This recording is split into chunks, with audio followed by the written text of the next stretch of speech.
Dhaka Uttara Milestone school and কলেজে আজ একটা বিমান দুর্ঘটনা হয়েছে।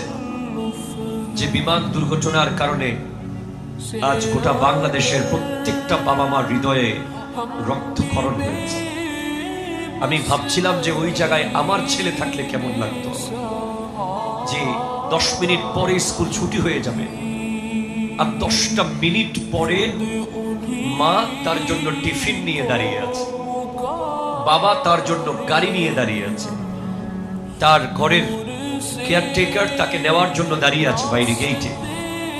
ঠিক সেই সময় স্কুলের ভেতরে এসে একটা যুদ্ধ বিমান যখন ভূপাতিত হয়, তখন মানুষ পুড়ে যাওয়াটা তো স্বাভাবিক, তবে আওয়াজ কেমন হয়েছিল, সে সিচুয়েশনটা কেমন ছিল।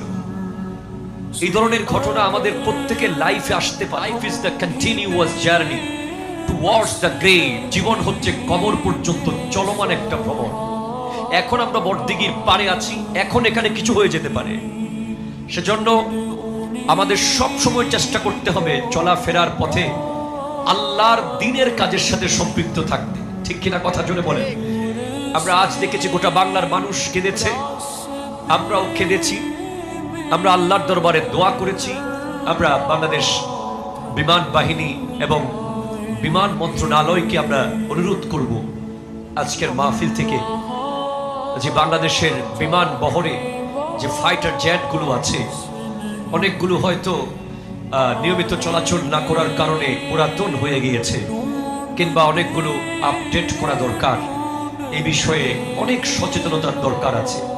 এবং আমরা নিজেরাও নিয়মিত বিভিন্ন প্রোগ্রামে যাওয়ার কারণে বিমানে চড়ে থাকি, আমাদের খুব ভয় লাগে।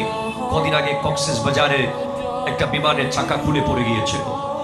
এরপরে এর কয়দিন আগে কক্সবাজারে আরো একটা ফাইটার জেট থেকে একজন বিমানের পাইলট শহীদ হয়েছেন।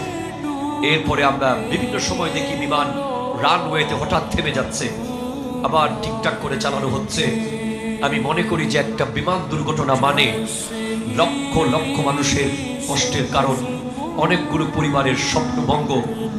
আমরা আজকের এই বিশাল আজিম শান প্রোগ্রাম থেকে গোটা বাংলাদেশকে, বিশেষ করে এই দায়িত্ববানদেরকে বলবো, শুধু বিমান বাহিনীর বহরে যা আছে তা না, যে বিমানগুলো আমাদেরকে যাত্রী বহনকারী বিমান আছে, প্রত্যেকটা বিমানের যথাযথ তদারকি করা দরকার, যাতে মানুষের জান মাল নিরাপদ থাকে। ঠিক কিনা কথা জোরে বলেন।